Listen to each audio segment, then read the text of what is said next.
वैधानिक घोषणा। वैधानिक घोषणा क्या है? वैधानिक घोषणा क्या है?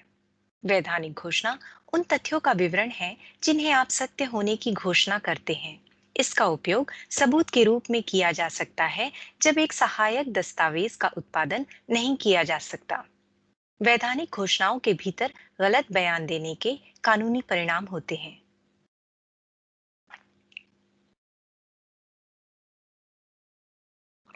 मुझे एक वैधानिक घोषणा की आवश्यकता क्यों है?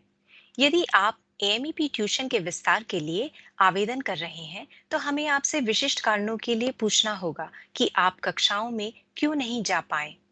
हमें उन कारणों का समर्थन करने के लिए आपको सबूत मांगने की भी आवश्यकता होगी।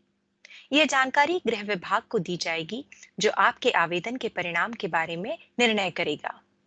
यदि आप अपने द्वारा दिए गए किसी कारण का समर्थन करने के लिए सबूत नहीं दे सकते हैं, तो आपको वैधानिक घोषणा प्रस्तुत करनी होगी। मुझे मेरे वैधानिक घोषणा में किन जानकारियों को शामिल करने की आवश्यकता है?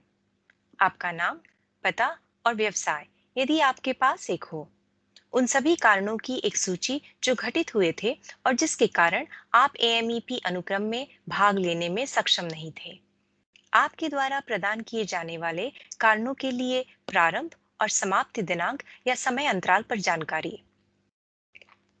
आपको अपनी वैधानिक घोषणा लिखने के लिए सहायता की आवश्यकता है, तो कृपया मार्गदर्शन के लिए एएमईपी स्टाफ मेंबर से पूछें। आगे क्या होगा? जब आपने अपनी वैधानिक घोषणा लिखी है, तो आपको इसे हस्ताक्षर करने और फॉर्म को तारीख करने के लिए एक अनुमोदित व्यक्ति के पास ले जाना होगा। यदि आप सुनिश्चित नहीं है कि अनुमोदित व्यक्ति कहाँ मिलेगा, तो एएमईपी स्टाफ मेंबर से मार्गदर्शन ले।